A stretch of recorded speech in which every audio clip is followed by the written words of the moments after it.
नमस्कार बच्चों, कैसे हैं आप। आशा करता हूँ बढ़िया ही होंगे और स्वागत है इस क्लास में। देखिए, आज हम आपके लिए इस क्लास में लेके आए हैं इतिहास की पाठ्य पुस्तक का द्वितीय चैप्टर। जो आपकी प्राथमिक बुक चल रही थी ना, उसी के बारे में तो हम आपको बता रहे हैं। देखिए, आपने इससे पहले हड़प्पा सप्ताह की वीडियो इस चैनल पर देखी होंगी। अब आप हड़प्पा सभ्यता के बाद के कालों में जो जो भारत में परिवर्तन आए, राजनीतिक परिवर्तन, आर्थिक परिवर्तन, सामाजिक परिवर्तन, तो उन सभी परिवर्तनों के बारे में अब हम अध्ययन करेंगे। देखिए कैसे क्या है। आपके जो पीछे के जो 3 चैप्टर है ना, जो आपकी इतिहास की पुस्तिका है पहली, तो उसके जो पीछे के चैप्टर हैं, जैसे कि तीसरा, दूसरा, तीसरा, चौथा, तो ये वाले चैप्टर क्या हैं, आपको इनकी झलक देंगे। कब की झलक देंगे? 600 ईसा पूर्व से लेके 600 ईस्वी के बीच की। उन्हीं चैप्टरों में से एक है पहला, ये वाला, हाँ, जिसका नाम क्या है? राजा, किसान और नगर, आरंभिक राज्य और अर्थव्यवस्था, 600 ईसा पूर्व से 600 ईस्वी की घटना है। देखिए क्या हुआ कि हड़प्पा सभ्यता जब नष्ट हो गई, हाँ, उसके हो जाने के बाद 1500 साल में भारतीय उपमहाद्वीप के कई भागों में कई विकास हुए। ये है आपका भारतीय उपमहाद्वीप, ये सिंधु का मैदान है, ये गंगा का मैदान है। तो इस वाले महाद्वीप में कई परिवर्तन आए। उन्हीं परिवर्तनों में सबसे पहला परिवर्तन मैं आपको बताऊं, 1500 ईसा पूर्व के समय। कब? 1900 ईसा पूर्व में हड़प्पा सभ्यता खत्म हुई थी और 1500 ईसा पूर्व के समय इस क्षेत्र में कौन बस गए थे? आर्य लोग बस गए थे। कौन बस गए थे? आर्य लोग। आर्य एक प्रकार के कबीलों में रहते थे आर्य लोग, और जो मध्य एशिया से आए थे। किसके लिए आए थे? चारागाह की खोज में, चारा गायों की खोज में इस क्षेत्र में आकर रहने लगे थे। ये उपजाऊ जमीन वाला क्षेत्र था, हाँ, और हड़प्पा सभ्यता यहाँ से नष्ट हो चुकी थी, है ना। तो उसके यहाँ बाद में ये लोग यहाँ पे आए। ये कौन सा क्षेत्र है? ये सिंधु का क्षेत्र है। और सिंधु का कैसा क्षेत्र है? सिंधु झेलम, चेनाब, ब्यास, रावी, सतलज नदी से मिलकर बनी है।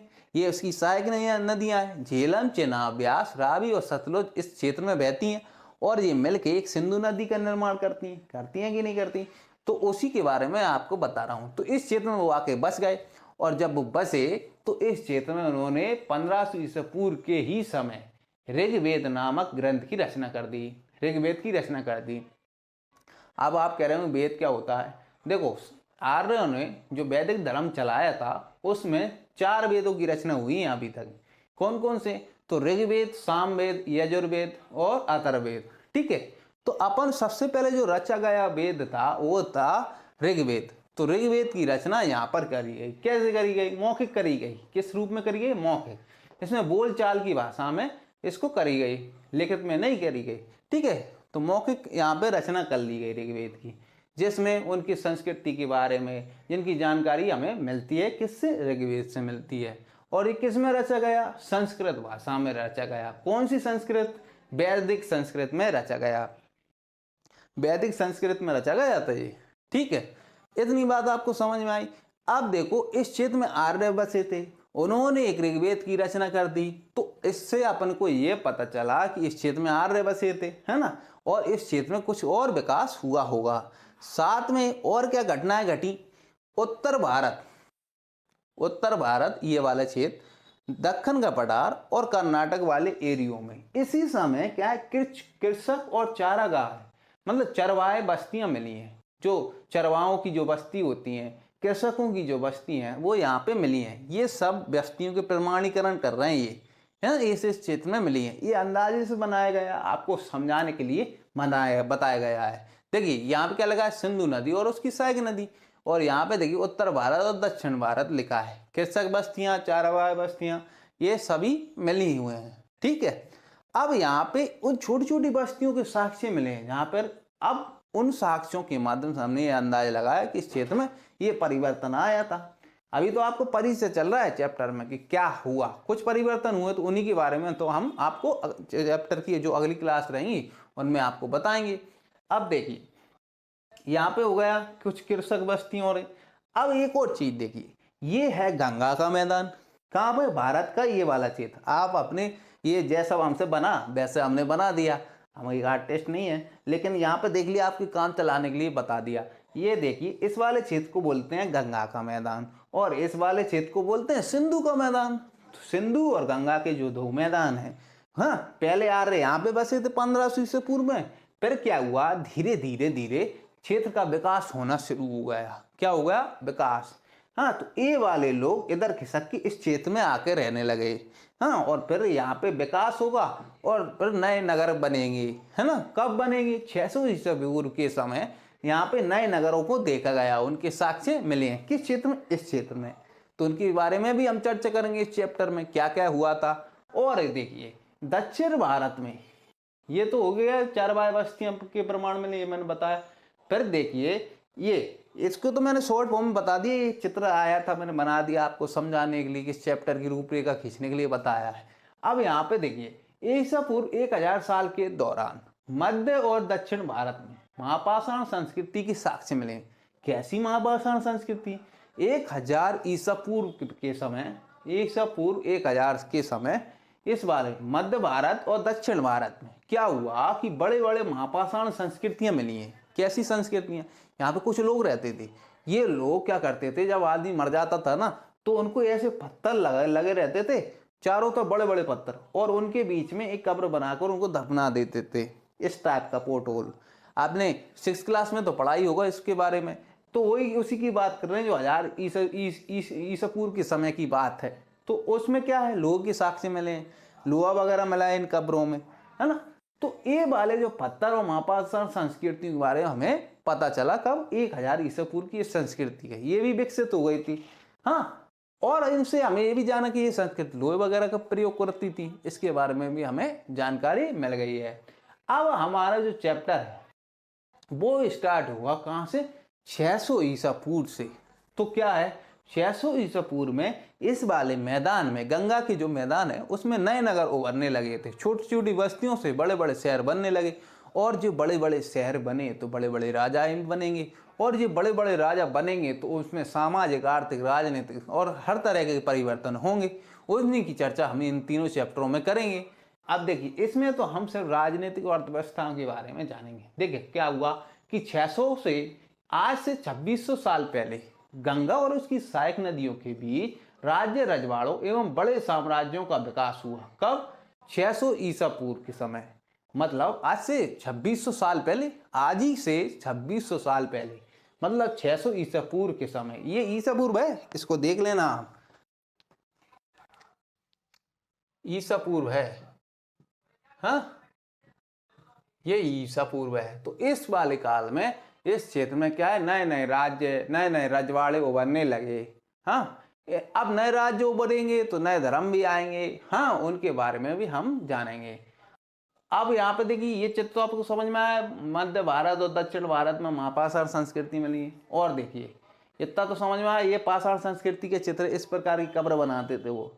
इस समय क्या राजनीतिक परिवर्तन हुए, अन्य परिवर्तनों का अध्ययन इस पाठ में किया जाएगा। कुछ राजनीतिक परिवर्तन हुए उनके बारे में जानेंगे, और अन्य परिवर्तन हुए उसके बारे में भी जानेंगे। आपको बड़ी सरलता से इस चैप्टर को समझाया जाएगा।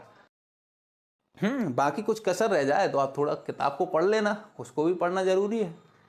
इस विकास की जटिल विधि का अध्ययन किया जाएगा, और जो जो विकास इस क्षेत्र में हुए उनके बारे में हम क्या जटिल स्रोतों का अध्ययन करेंगे। अब इसके बारे में जो आपकी सभ्यता, जो 600 ईसा पूर्व के समय नगर बने, इनके साक्ष्य जो मिले होंगे उनमें क्या क्या मिला होगा, मैंने आपको पिछले अध्याय में बताया था। जैविक जो साक्ष्य मिलते हैं वो नष्ट हो जाते हैं, हम मिलते ही नहीं है वो, लेकिन अजैविक साक्ष्य मिलते हैं। तो क्या क्या मिलेगा, ग्रंथ मिलेंगे, उनके सिक्के मिलेंगे। कब, 600 ईसा पूर्व से लेके उस समय जो रचे गए होंगे तो उनके बारे में मिलेंगे। सिक्कों के बारे में सिक्के मिलेंगे, अभिलेख मिल जाएंगे, जो पत्थरों पर लिखे हुए अभिलेख हैं, चित्रों के बारे में जानकारी मिलेगी, और अन्य तथ्य भी मिलेंगे। इन सभी का अध्ययन के माध्यम से जो जो चीजें मिलेंगी उसके बारे में हम कुछ सारांशित चीजें देखेंगे। और इस चैप्टर में राजनीतिक चीजों के बारे में जानना आपको पता चलेगा, अर्थव्यवस्था के बारे में पता चलेगा, कैसे ये अलग अलग नगरों का विकास हुआ, इन सभी चीजों के बारे में आपको पता चलेगा।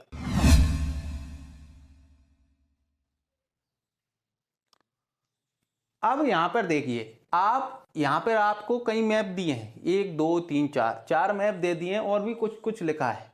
इसके माध्यम से हम ये समझेंगे कि सबसे पहले भारत में कैसा शासन रहा। जैसे सबसे पहले कौन आए थे, आर्य आए थे। आर्य लोग सिंधु नदी के किनारे बस गए थे आके, और वहां पे उन्होंने ऋग्वेद की रचना कर ली थी। ये कबीले थे और चारगाह की खोज में आए थे यहाँ पर, ठीक है। ये यहाँ पे कबीले और अपने परिवारों के साथ ये यहाँ पर रहते थे, गांव बस्तियां बनाकर। फिर धीरे धीरे धीरे इनका 500 साल में और विकास हुआ, और ये वहां से सिंधु के मैदान से इधर पूर्व की ओर खिसकना शुरू हुए इस वाले क्षेत्र में, है ना। तो यहाँ पर भी उन्होंने कई ग्रंथ वगैरह की रचना करी हुई। यहाँ पर ऋग्वेद की रचना कर ली थी, और फिर बाद में यजुर्वेद, सामवेद, अथर्ववेद वगैरह की रचना इस क्षेत्र में होने लगी। हाँ, ये कब तक, 1000 से 500 के बीच में। अब ये कहाँ गए, गंगा के मैदान में। तो गंगा के मैदान में जब आए तो इनके अलावा भी भारत में और भी लोग रहते थे, जैसे कृषक बस्तियां, चारगाह बस्तियां। तो ऐसे लोग रहते थे जो चारा का मतलब पशुपालक थे। ऐसे लोग भी भारत के अन्य क्षेत्रों में बसे हुए थे।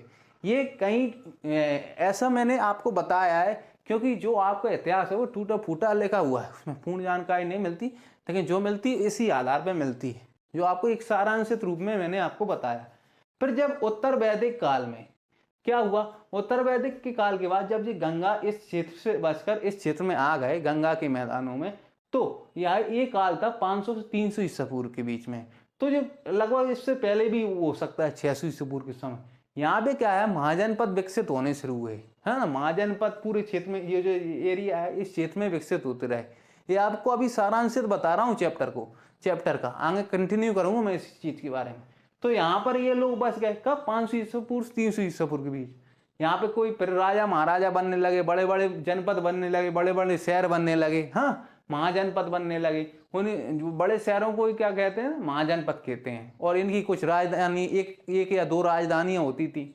और राजधानी होने के बाद, हाँ, और ये छोटे छोटे क्षेत्रों पर क्या करते, शासन करते थे। जो आसपास की राजधानी के आसपास के क्षेत्र थे उन पर शासन करते थे, ठीक है। ये वाला क्षेत्र है। अब आगे और देखिए, यहां पर एक चित्र दिया है, ये इसके यहां पर एक चित्र नहीं बनाया, वो है मौर्य काल का। तो इनके बाद यहाँ पर एक बड़ा शासन आएगा मौर्य काल, जो पूरे भारत पर वो बना लेगा। आगे जो मैप आएंगे उनमें मैं बताऊंगा। अभी आप इतना समझ लीजिए कि ये सारी चीजें आपको बताई जा रही हैं कुछ डिस्क्रिप्शन देने के लिए, ठीक है।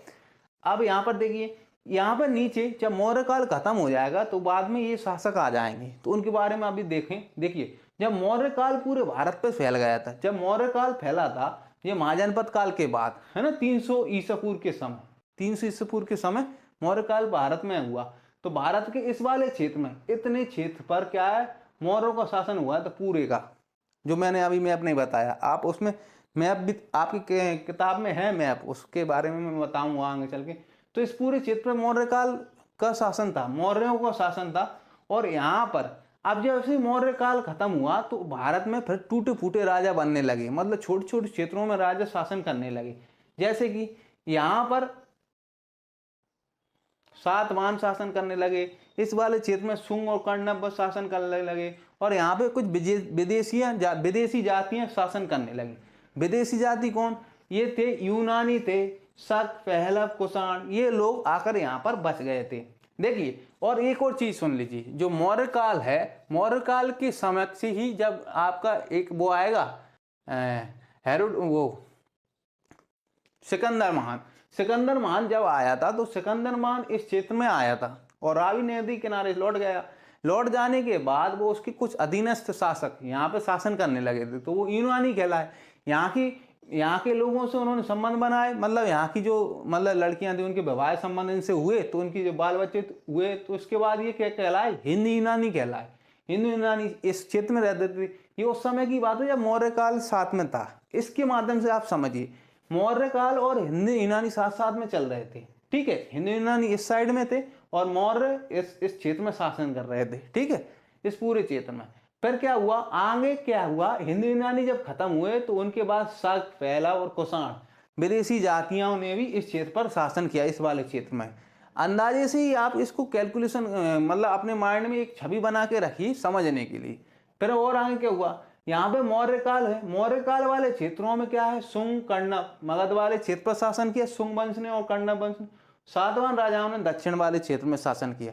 ऐसे ही और भी शासक थे, है ना। और यहाँ पे जो चोलचेर पांड्य थे इस वाले क्षेत्र में, चोलचेर पांड्य मौर्य काल में भी थे और इस टाइम पर भी थे। चोल चेर पांड्य ये बहुत समय तक यहाँ पे शासन किया, क्योंकि ये दक्षिणी क्षेत्र तीनों ओर से समुद्र से घिरा है और इस वाले क्षेत्र से आक्रमणकारी यहाँ तक पहुँचने में बड़ा समय लग जाता होगा, और ये यहाँ पे एक नदी भी पड़ती है, तो इस कारण इस वाले क्षेत्र में क्या शासन नहीं हो पाया, ये लंबे समय तक टिके चोल चेर पांड्य नाम के सरदार।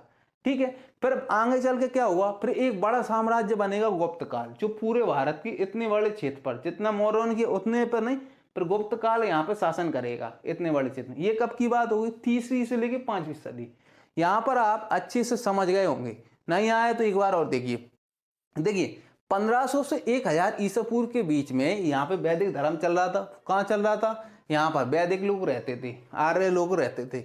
हाँ, फिर वो लोग खिसक के कहाँ गए, इस साइड आ गए, हाँ, अपना विकास करते हुए गंगा वगैरह के किनारे आ गए, यहाँ पे रहने लगे। यहाँ पे छोटी छोटी बस्तियां बनाई, बस्तियां बनाकर वो कब, उसका समय क्या था, 1000 ईसा पूर्व से 500 ईसा पूर्व के बीच में। फिर देखिए फिर और आगे बढ़े, 500 ईसा पूर्व से लेके वो 300 ईसा पूर्व के बीच में पहुंचे। हाँ, यहाँ पे वो उन्होंने फिर छोटे छोटी जो बस्तियां थी उनको बड़ा आकार करने लगे, धीरे धीरे जनपद बने, जनपदों के बाद महाजनपद बनना शुरू हो गए, तो इस क्षेत्र में बन गए। हाँ, फिर आगे चल के क्या हुआ, इस पूरे क्षेत्र पर एक शासक का शासन हुआ, मौर्य काल का, उसका समय आया। समय आने के बाद फिर क्या हुआ, उसके ऊपर मौर्य शासन के बाद भारत के पे छोटे छोटे राजाओं का शासन हुआ। तो उन राजाओं के बारे में, उनमें से कुछ देसी थे कुछ विदेशी थे, दोनों के बारे में मैंने बता दिया। दक्षिण क्षेत्र में चोल चेर पांड्य का शासन था, उसके बारे में मैंने यहाँ पे बता दी। टोटल मिला के मैंने आपको सारी जानकारी दे दी। देखिए एक चीज और देखिए, यहाँ पर देखिए कि ये वाला क्षेत्र, ये तो ऋग्वेद सामवेद यजुर्वेद ये तो आपकी रचना हुई। यहाँ पर देखिए कि ये वाला जो क्षेत्र है, यहाँ पे पेड़ दिख रहे हैं। जैसे जैसे मनुष्य किसी क्षेत्र में बसता है, वहां की सबसे पहले पेड़ों की कटाई करने लगता है। तो पहले इस क्षेत्र में बसे, ये यहाँ पे के पेड़ काटे उन्होंने, यहाँ पे बस्तियां बनाई, पर यहाँ पे छोटी छोटी बस्तियां बनाई, मतलब ग्रामीण पद्धति की। पर यहाँ से वो इधर खिसके, पहले यहाँ पे ग्रामीण पद्धति की बस्तियां बनाई, पेड़ काटे गए, है ना, उस क्षेत्र में वो रहने लगे। पर धीरे धीरे इस क्षेत्र में क्या है, शहर बसने लगे। इस वाले क्षेत्र में आगे काल में यहाँ पे देखिए इस प्रकार की ये शहर बस गए, जिनको अपन महाजनपद बोले, और जिनकी एक राजधानी होती थी, और ये राजधानियों के माध्यम से अपने पूरे आसपास की जितनी उनकी सीमाएं थी राज्य की, वो वहां पर राज करते थे। ठीक है, इतना समझ में आया। अब देखो सबसे पहले यहाँ पर छोटी बस्तियां बनी होंगी, कब, 1500 से लेके 1000 ईसा पूर्व के बीच में। ठीक है, फिर क्या हुआ, छोटे शहर बने होंगे 1000 से 500 ईसा पूर्व के बीच में। फिर 1000 से 500 ईसा पूर्व से लेके 300 के बीच में क्या बन गए, महाजनपद बन गए, और फिर बड़े बड़े साम्राज्य बनने लगे, जैसे मौर्य साम्राज्य। ऐसे करके आपको पूरा इतिहास बताया जाएगा इसका। ठीक है,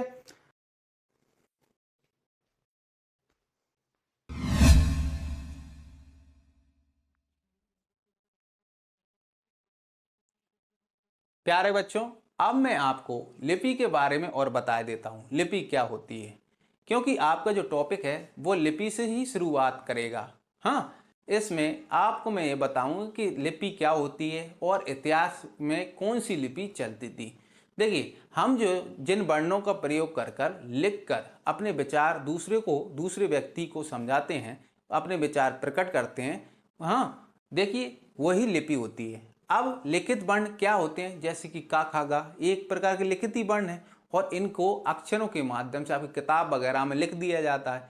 हम देवनागरी लिपि का प्रयोग करते हैं, है ना, तो उसी को वर्ण संकेतों को लिखकर अपने विचार प्रकट करने का जो माध्यम होता है उसे लिपि कहते हैं। इतना आपको समझ में आया। यहाँ पे देखिए, लिखित वर्ण संकेतों के माध्यम से विचार को प्रकट करना क्या कहलाता है, लिपि। इस जो प्रकट करता है वो माध्यम क्या कहलाता है, लिपि कहलाता है। इतनी आपको समझ में आई। अब देखिए, इतिहास में दो लिपि बड़ी फेमस थी उस समय। जितने भी अभिलेख मिले हैं वो किस पे मिले हैं अपने को, कुछ पत्थर की शिलाओं पर कुछ लिखा हुआ मिला है, कुछ सिक्कों पर लिखा हुआ मिला है, कुछ पांडुलिपियां मिली हैं। तो इन सभी लिपि, इनमें कुछ ना कुछ किसी न किसी लिपि का तो प्रयोग किया गया होगा। तो उसी लिपि के बारे में जानने के लिए मैं आपको कुछ जानकारी दे रहा हूं। देखिए, इतिहास में लिपि चलती थी दो, एक थी ब्राह्मी लिपि, एक है खरोष्ठी लिपि। ब्राह्मी लिपि और खरोष्ठी लिपि, हाँ, ब्राह्मी लिपि भारत के इस क्षेत्र में, पूरे इस वाले क्षेत्र में, जो अंदर वाला भाग है, इस क्षेत्र में लिखी जाती थी। बोली नहीं जाती, बोली तो भाषा जाती है, लिखा जो जाता है उसको लिपि कहते हैं। और जो लिखी जाने वाली जो चीज, जो भारत का उत्तर पश्चिम क्षेत्र है वहां पर खरोष्ठी लिपि बोली जाती थी। इतनी बात आपको समझ में आ गई होगी। अब यहाँ पे देखिए इतिहास में जो ब्राह्मी लिपि है उसके प्रथम लिखित साक्ष्य कब का मिला है? 5वीं सदी ईसा पूर्व का मिला है। कब का? 5वीं सदी ईसा पूर्व का, मतलब आज से 2500 साल पुराना मिला है उसके साक्ष्य। तो उस समय भारत के इस क्षेत्र में क्या है? ब्राह्मी लिपि चल रही होगी। अब उसमें समय परिवर्तन के दौरान कई परिवर्तन आ गए, अक्षरों में कई परिवर्तन आ जाते हैं लिखते लिखते, है ना। जो इतिहास में जो अक्षर बनते थे वो अब नहीं बनते, है ना, इस समय नहीं बनते, उसमें कई परिवर्तन आ गए। आज हम जो छोटा बड़ा पढ़ रहे हैं हिंदी के, वह उस समय नहीं बोले जाते या लिखे नहीं जाते थे। उस समय दूसरा अक्षर प्रयोग किया जाता था। आप अपनी किताब में 6वीं क्लास में आपने देखा हुआ, और कुछ वर्ण आप अगर गूगल पे सर्च करोगे तो आपको पता चल जाएगा। देखिए ब्राह्मी लिपि भारत में ये पूरे भारतीय क्षेत्र में बोली जाती थी, लिखी जाती थी, ठीक है। अब इसके दो भाग हो गए, कितने समय अंतराल में? कौन सी? उत्तरी ब्राह्मी, उत्तरी ब्राह्मी और दक्षिणी ब्राह्मी। कौन कौन सी? उत्तरी ब्राह्मी और दक्षिणी ब्राह्मी। हाँ, ये कब विभाजन हुआ? 350 ईस्वी के समय, जब कौन भारत में किसका शासन चल रहा था? गुप्तों का शासन चल रहा था। उत्तरी ब्राह्मी में उत्तरी क्षेत्र आते थे। कौन से? उत्तरी क्षेत्र, ये उत्तर वाला क्षेत्र। और दक्षिणी ब्राह्मी में दक्षिणी क्षेत्र आता था। इस वाले क्षेत्र में जो लिपि है वो दक्षिणी ब्राह्मी की संतान है, और इस वाले क्षेत्र में जो लिपि है उत्तरी ब्राह्मी की संतान है। इतना आपको समझ में आया? ठीक है। अब इसके विभाजन और देख लेते हैं। देखिए हम मुख्यतः उत्तरी ब्राह्मी को ही देखेंगे। उत्तरी ब्राह्मी 350 ईस्वी के में क्या हुआ? इसका विभाजन हुआ। इस समय ये बोली जाती थी। कब? 350 ईस्वी, मतलब गुप्तों के समय बोली जाती थी। फिर आगे चल के 4वीं-5वीं सदी में ये गुप्त लिपि के नाम से प्रख्यात हुई, ये वाली लिपि जो उत्तरी ब्राह्मी थी। फिर इसमें और परिवर्तन हुए तो सिद्ध मातृका लिपि के नाम से ये जानी गई 6वीं सदी में, ठीक है। 6वीं सदी मतलब 500 से लेके 600 तक के बीच का काल। फिर इसमें आगे और परिवर्तन हुआ, ये कुटिल लिपि के नाम से जानी गई। हाँ, अब ये कब जानी गई कुटिल लिपि? 8वीं से 9वीं सदी के समय। फिर इसमें और परिवर्तन हुए, ये दो भागों में टूट गई, मतलब नागरी और शारदा में ये टूट गई। नागरी लिपि और शारदा में टूट गई, तो दो प्रकार की लिपि लिखी जाने लगी। हाँ, नागरी लिपि और टूटी कब? 10वीं और 12वीं सदी में, ठीक है। इस समय 200 साल के अंतराल में ये नागरी लिपि और टूटी। किस दो भागों में? पश्चिमी शाखा और पूर्वी शाखा, दो भागों में टूटी। पूर्वी शाखा मतलब पूर्वी भारत का जो पूर्वी क्षेत्र है उस भाग में, इस साइड वाले ऊपरी, उत्तरी और पूर्वी। और पश्चिमी क्षेत्र कैसा? इस वाला क्षेत्र, ठीक है। आप देखो पूर्वी क्षेत्र में पूर्वी शाखा ये रह गई जिसमें बंगला, असमी और उड़िया भाषा को चुना, उस उड़िया भाषा की लिपियों को लिखा गया। हाँ, ये उसके भाग हो गए। देखिए बांग्ला, असमी, उड़िया। बांग्ला, असमी, उड़िया कहाँ पड़ेगा? बंगाल क्षेत्र में बांग्ला है, और असम क्षेत्र में असमी, और ये है उड़िया। उड़िया कहाँ? उड़ीसा वाले क्षेत्र में। तो ये वाले पूर्वी शाखा हुई। और पश्चिमी शाखा में कौन था? देवनागरी, राजस्थानी, गुजराती, महाजनी और कैथी। भारतीय जो अपन जो हिंदी लिखी जाती है वो देवनागरी लिपि में लिखी जाती है, और इसी को राष्ट्रभाषा का भी दर्जा है और राजभाषा का भी दर्जा प्राप्त है। अब यहाँ पर देखिए दक्षिणी ब्राह्मी लिपि क्या है? दक्षिणी ब्राह्मी लिपि, एक मिनट सॉरी, इसको और देख लीजिए। ये पूर्वी शाखा है, ये शारदा लिपि है। शारदा लिपि में देखो गुरुमुखी लिपि, कश्मीरी लिपि, लहंदा और टाकरी में ये बट गई थी भविष्य में। और इधर देखिए दक्षिणी ब्राह्मी लिपि ये इतने भागों में टूट गई थी। तमिल लिपि, कलिंग लिपि, तेलुगु कन्नड़ लिपि, ग्रंथ लिपि वह लिपि होती है जो ग्रंथों में लिखी जाती है गई है। हाँ, उस समय के जो पौराणिक ग्रंथ मिले, ऐतिहासिक ग्रंथ मिले, उनमें ये चीजें मिली है। और इधर देखिए मलयालम लिपि इधर केरल वाले क्षेत्र में लिखी जाती है। इतना आपको समझ में आ गया होगा कि लिपि क्या होती है। आपका जो प्रथम टॉपिक है वो इसी से शुरुआत होगा, लिपियों से। तो मुझे आशा है इतना आपको समझ में आ गया। आप इसको एक बार और देख सकते हैं और ज़्यादातर चीज़ें आपको समझ में आ जाएंगी। चलिए फिर आगे टॉपिक पे बढ़ते हैं।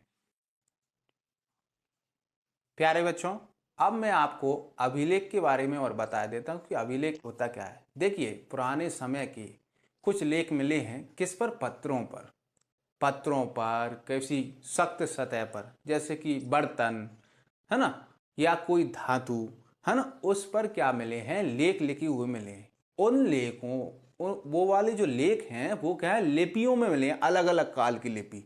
और आपको मैं एक बात और बता दूं, अक्षर लिपियों के हमेशा परिवर्तित हुए हैं, समय काल के अनुसार अक्षर परिवर्तित हो गए। आज जो छोटा बड़ा बनते हैं ना आपके आ का, है ना, इस टाइप के अक्षर उस समय नहीं बनते थे।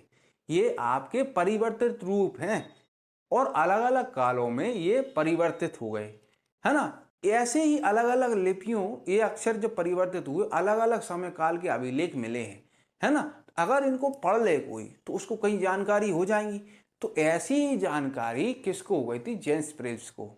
इसके बारे में आपको बताऊंगा। देखिए पहले एक देखिए क्या हुआ कि पहले अभिलेख के बारे में बताऊं। अभिलेख क्या है, लेख है, किस पर उकेरा गया है, धातु पर, मिट्टी के बर्तन या पत्थर पर, या कुछ और चीजें। कभी कभी बड़े बड़े ताम्र पत्रों पर जो धातु के बने होते थे उस पर भी लेख लिखे गए हैं, ठीक है। और देखिए इन लेखों पर, इन लेखों में लिखा क्या होता था, इन लेखों में इन लोगों के विचार लिखे होते थे। किसके, लोगों के विचार, जिन्होंने उनको खुदवाया है। लोगों की उपलब्धियां लिखी होती थी, वो कौन है, राजा हैं, महाराजा हैं, ठीक है, उनकी उपलब्धियां लिखी होती थी। क्रियाकलाप लिखे होते थे, उन्होंने कोई कार्य करवाया, जैसे कोई मंदिर बनवाया तो उसका एक अभिलेख बनवा दिया जाएगा, है ना। अभिलेख में लिखा जाएगा फला फला व्यक्ति ने ये मंदिर बनवाया, इसके लिए इतना दान दिया। तो ऐसी ही बातें उसमें लिखी होती थी। कभी कभी राजा प्रजा को संबोधन करने के लिए, उनको जानकारी देने के लिए भी क्या करते, अभिलेख खुदवाते थे। लोगों को द्वारा मंदिरों और धार्मिक संस्थाओं को दिया गया दान भी क्या कहलाता है, अभिलेख में लिखा जाता, मतलब खुदवाया जाता था, ठीक है।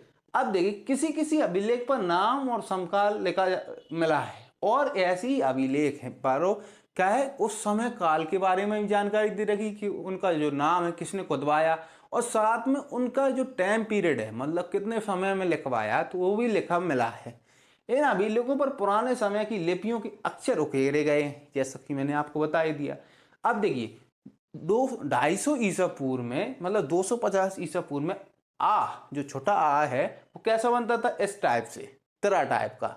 फिर जब 500 ईस्वी में पहुंचे तो ये इस टाइप का भाव टाइप का बनने लगा। देखो अक्षर कुंडी नहीं बनती पर ऐसा बनता था।